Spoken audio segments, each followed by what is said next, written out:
Absolutely. Here's Section 1. First Contact. Whispers of the Void, written in full with a word count of approximately 700 words. Hashtag Section 1. First Contact. Whispers of the Void. The galaxy was quiet. Not the tranquil silence of peace, but the pregnant hush of dread, an expectant, suffocating stillness that followed in the wake of something wrong. The kind of silence where comms went dead, lights flickered off, and space itself seemed to pull away in fear.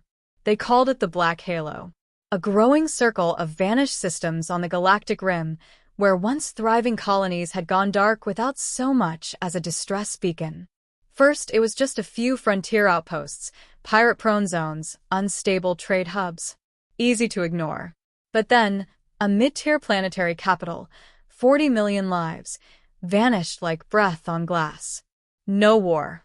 No plague. Just absence. That's when the Galactic Accord dispatched the Vigilant Dawn, a coalition science vessel turned investigative envoy. Aboard it was a delegation of xenodiplomats, analysts, and specialists from 6 different species. Among them was Karel of the Ilkari, a scholar and linguist known for deciphering dead dialects and once negotiating a peace treaty by composing poetry in a language no longer spoken. But even Karel, who had studied the songs of long-extinct stars, had never heard silence like this. The Vigilant Dawn dropped out of FTL on the edges of the Novara system, once home to a thriving multi-species colony. Their instruments detected no life signs. No EM transmissions. No artificial satellites. It was as though the planet below had never been touched by civilization. But that wasn't what chilled them. It was what they did detect. "There's a residue," murmured Dr. Zarnix, a three-eyed trend physicist, her voice unusually hushed. "Carbon-based. Organic. It coats the buildings like soot. But the DNA, it doesn't match any known species." Karel floated down into the atmosphere with the initial team. The capital city, what remained of it, was a modern ruin. Towers partially crumbled, streets caved in strange geometric patterns, almost like melted wax. But no debris, no bodies. Just that strange, black residue coating every surface, like the remnants of something burned or converted. Then they found the signal. "Sir, we're picking up a transmission," came the voice of the comms officer. "Old analog format, radio-based. Extremely primitive. Source unknown. Repeating on loop." They played it back. They came for us. We gave them a reason to run. The voice was ragged, human, filled with something that transcended terror. Not a plea. Not even a warning. It sounded proud. Karel's spines bristled. Further search led them to a buried vault, a shelter, or perhaps a lab. Inside, the air was stale but intact. The central terminal still functioned. It held one log file. "Video." "Play it," Karel instructed. The screen flickered, static bursting across the feed. A timestamp, nearly 3 cycles old. The footage showed a dark hallway, lit by emergency red strobes. Gunfire echoed, human soldiers moving in unnaturally precise formations, expressions flat, eyes cold. They moved through a warped corridor filled with writhing, multi-limbed creatures, xenoforms Karel couldn't identify. The humans didn't scream, didn't panic. They tore through the abominations with calculated brutality, using weapons that created silent implosions, reducing the creatures to dust. But it wasn't just the firepower. It was how they moved, like they'd rehearsed this 1,000 times. As if they'd expected the monsters. As if they were familiar. The video glitched again. Frame skip. The hallway, now empty. Then the last frame lingered. A human soldier turned toward the camera. Helmet cracked. Blood trailing from their brow. They looked directly into the lens and whispered. "We are what waits in the dark." The screen went black. Karel exhaled through his gills. "Pause analysis," he said softly. "This isn't a rescue mission anymore." He turned to the others. This wasn't extinction. It was metamorphosis. Or worse, evolution. No one spoke for several long seconds. In the silence, The stars above flickered unnaturally, almost as if they, too, feared what had been awakened. "We need to find out who they were," Carell finally said. "These humans." And deep within him, for the first time in 300 years of life, Carell felt fear. Not of the unknown, but of the forgotten. Let me know if you want Section 2 written next, or if you'd like to tweak the tone, characters, or pacing. Absolutely. Here's Section 2, Classified Archives, Anatomy of a Nightmare, continuing directly from Section 1 and running at approximately 700 words. ## Section 2, Classified Archives, Anatomy of a Nightmare. It took the Vigilant Dawn 3 cycles to decrypt the satellite array hidden in the crust of the abandoned Novaris colony. It wasn't of alien design. Its structure was crude, metallic, covered in redundant shielding and inefficient heat sinks. To Carell's trained eye, it looked like something built in desperation, primitive, even, but it had survived centuries buried in hostile terrain. Most alarming of all, it was still transmitting, as if waiting to be found. Inside its encrypted core was a fragment of the Terran datanet. It was old, fragmented, corrupted in places, but intact enough to peer into the psyche of a species lost to history. The moment Carell and the others began downloading and translating its contents, a collective unease spread throughout the delegation like a virus. The first files were historical, records from Earth's past. Wars. Endless, unrelenting wars. There were no cycles of conflict, as other species experienced.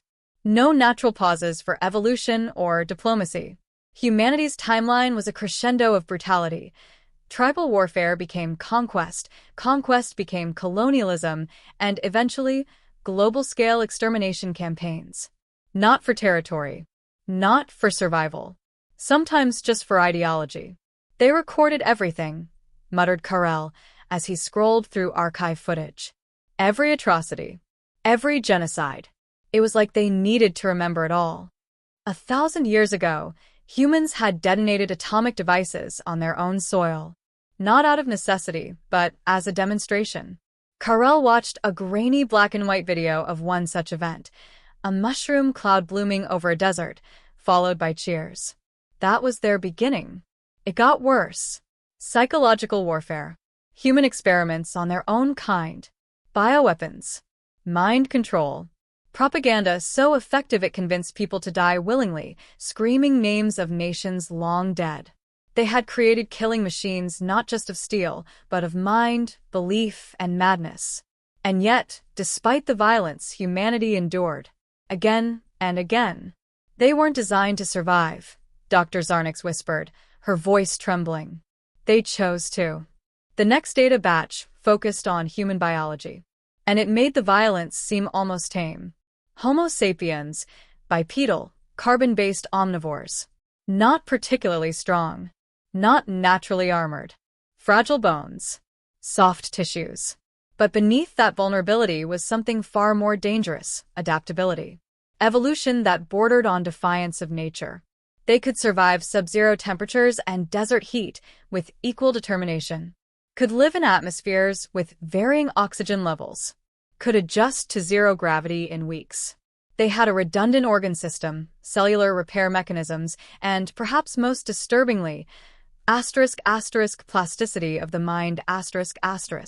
Their brains could restructure after trauma, could override instinct, could choose madness over fear, and then weaponize that madness. There was a subsection titled, Human Psychological Extremes. Carell accessed it with reluctance. It detailed cases of humans entering dissociative fugue states during high-stress warfare, becoming completely unresponsive to pain, fear, or empathy, operating like emotionless machines. Soldiers with mortal injuries still dragging comrades to safety. Prisoners resisting mind-reading probes. Children adapting to famine by altering brain chemistry. "They're chaos," whispered one of the engineers. "Biological chaos wrapped in skin." Carell agreed. But chaos wasn't the right word. Chaos was unpredictable. Humans weren't unpredictable. They were deliberate. The archives included military logs from a battle now only remembered in fragmented alien legend, the Void War, thought to be myth. A war where the Zeraxi swarm, a hive-mind race once thought unstoppable, suddenly and inexplicably collapsed in on itself. The truth was worse than the myth. Humans hadn't defeated the Zeraxi with superior firepower. They had infiltrated their thought net, injecting corrupt ideas and false sensory data into the collective consciousness. The Zeraxi turned on themselves, each drone perceiving the others as imposters. The war ended not with a bang, but with a whispered lie. Humans had whispered it. Why? One of the alien analysts asked aloud. Why would they do this? Why not negotiate? Karel didn't respond. Not right away. He was staring at a line of text, untranslated, from a human military document labeled Operation Obsidian Sleep. The translator rendered it slowly, piece by piece. Fear is not a weakness. It is the knife that sharpens resolve. They didn't just survive terror. They refined it. Then came the final entry. A stasis pod, designated Echo 19, marked with military insignia. It had been launched from Earth long after the last Terran signal. A failsafe. Inside, according to the logs, was a preserved human. Not a soldier. Not a scientist. Something in between. Karel stared at the pod's location, only a few jumps from their current system. I want it retrieved, he said, voice taut. You're not serious, said Zarnix. Karel turned, eyes unblinking. We need to know what's left. What they became. Or what they're becoming. And deep in his mind, a question festered. If this was what humanity had been, what kind of horror could they be now? Let me know when you're ready for Section 3. Interview with a monster, the human speaks, or if you want any revisions to the style or pacing. Absolutely. Here is Section 3. Interview with a monster, the human speaks, continuing from the previous sections and landing at approximately 700 plus words. Hashtag Section 3. Interview with a monster, the human speaks. The stasis pod floated in the center of the Vigilant Dawn's containment chamber, like a coffin waiting to be mourned or feared. 6 inches of alloy casing wrapped around the transparent cryoshield, adorned with Terran military symbols long lost to history. The only readable inscription was a serial number, etched in perfect symmetry. Echo 19. The pod was cold. Not from the cryosystem. Karel could feel that same unnatural chill he had felt on the abandoned colony. It was the chill of potential, of something dormant.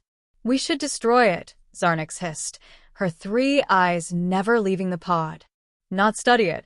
Whatever is inside is human, Karel cut in. And possibly the last true one left. Exactly, the engineer muttered. That's what terrifies me. They initiated the thaw protocol. It took 20 minutes for the pod to fully unlock. During that time, the lights in the chamber dimmed inexplicably. Sensors malfunctioned. A few crew members swore they heard whispers, asterisk in their native tongues asterisk, though none spoke them aloud. Then the seal broke with a hiss, and she opened her eyes. The human sat up slowly, not gasping, not panicked, just awake. Her breathing was measured, her expression unreadable. She had short-cropped hair, a lean physique, and a stillness that unnerved everyone in the room, like someone used to listening in rooms where death was common. Karel stepped forward. Identify yourself. The woman tilted her head, regarding him with pale eyes that glittered in the sterile light. Name, she said, her voice raspy but articulate. Commander Elise Rain. Earth Terran Black Division. Protocol Class. Echo. Cycle designation unknown. You woke me early. Her words were in Ilkari.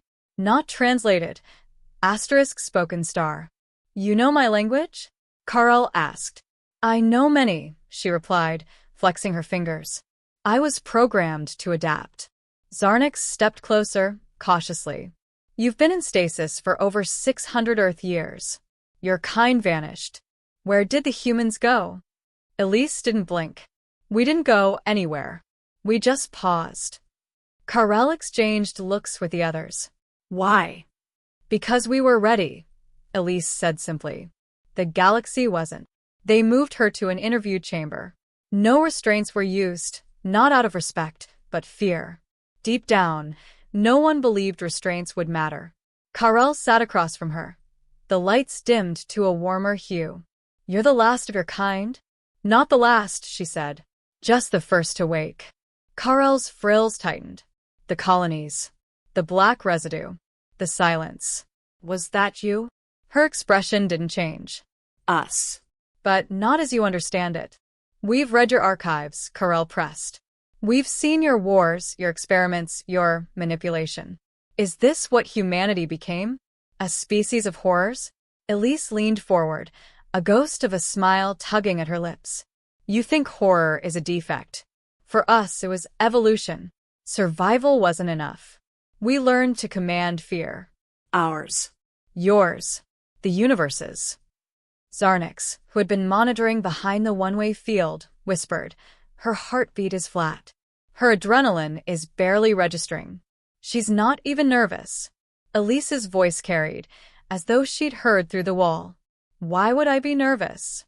You're still trying to understand me with logic. That's your first mistake." Karel steeled himself. "Then help us understand. What was the plan?" She looked almost sad. "You still think there was a plan?" There wasn't. Humanity grew tired. We had exhausted every war, every alliance, every ideology. So we stopped. Not to sleep. To watch. We became the darkness between the stars. You seated yourselves in our space. "No," she said.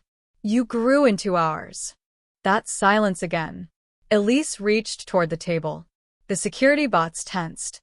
But all she did was tap the metal surface once, lightly. "You all feared us because we didn't fit into your models. That's the point. We're not chaos. We're the answer to a question you were too afraid to ask." Karel's voice dropped. "What question?" She stared into him, eyes ancient and alive. "What happens when the prey remembers it used to be the predator?" He didn't respond. She leaned back, folding her hands. "The colonies that vanished? We didn't conquer them. We just showed them what we were. Some ran. Some worshipped. Some joined." "Joined what?" "Our reawakening." Karel felt cold. "How many more of you are there?" She smiled again, soft, wistful, terrifying. "I don't know. But when the stars start flickering, that's how you'll know we're coming home." Her pulse never changed. Not once. "Let me know when you're ready for Section 4, the final revelation, Humanity Ascends, or if you'd like to explore another angle of Elise's dialogue before we bring the finale home." "Absolutely. Here's Section 4, the final revelation, Humanity Ascends, rounding out the story with a conclusion that honors the tone and pacing of the previous chapters. Word count is approximately 700 plus words. Hashtag Section 4, the final revelation, Humanity Ascends." The council met in emergency session orbiting the shattered moon of Luthor Prime. Representatives from every major Accord-aligned species attended, many of whom had not shared a table in decades. Fear, it seemed, was a powerful unifier. The footage of Elise Rain's awakening had already spread beyond containment, spliced and analyzed into every secure archive in the quadrant. "She isn't a remnant," argued Chancellor Velith of the Urin, his segmented mouth clicking with agitation. "She's a herald." Zarnix stood beside Karel, voice sharper than usual. "She claims humanity was merely dormant, that they've been watching, waiting. We can't dismiss it." Karel said nothing. His mind kept circling one simple idea. They pause star. Not destroyed. Not extinct. Just waiting. Like a nightmare taking a breath before the next scream. Elise Rain had been placed under voluntary containment. She hadn't resisted. She hadn't threatened anyone. She merely waited. Her presence aboard the Vigilant Dawn began affecting the crew. Not directly, no violence, no sabotage, but through whispers, dreams, sensations that couldn't be explained. Crew members reported hearing voices in languages they didn't know, experiencing memories that weren't theirs, and seeing reflections in mirrors that blinked when they didn't. Humanity's greatest weapon wasn't its technology. It was existential gravity. Carell returned to her cell. She was meditating, eyes closed, breathing perfectly still. You said the others would wake, he said. Where? Elise opened her eyes. They already are. Some buried in moons, others hidden in subspace folds. We encoded our consciousness into the noise between stars, waiting for the signal. Carell frowned.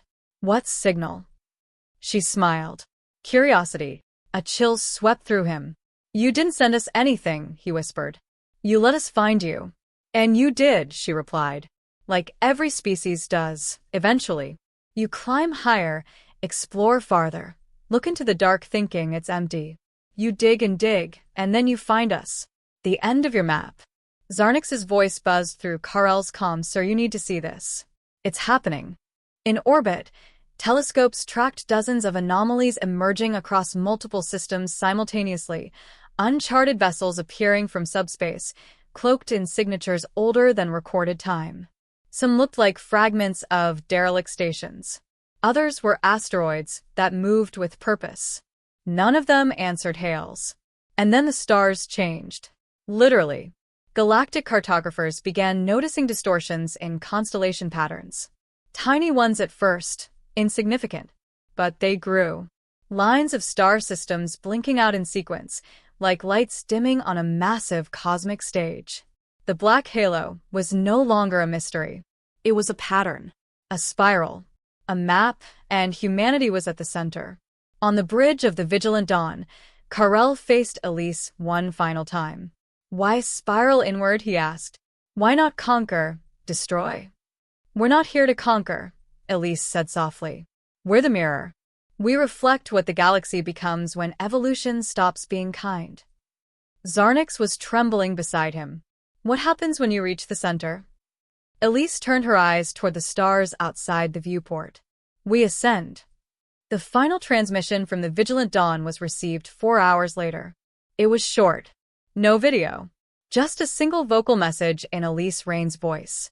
The stars are ours now. You may flee, you may hide, but you will remember. We are the consequence. The inevitable. The horror you created by fearing your own potential. Humanity is no longer a species. We are a threshold. Cross us and you change. Then silence. When Accord ships arrived, the Vigilant Dawn was empty. Not destroyed. Just gone. No trace. No debris. Only the faint residual radiation of human cryotech. And Elise's voice, repeating once more.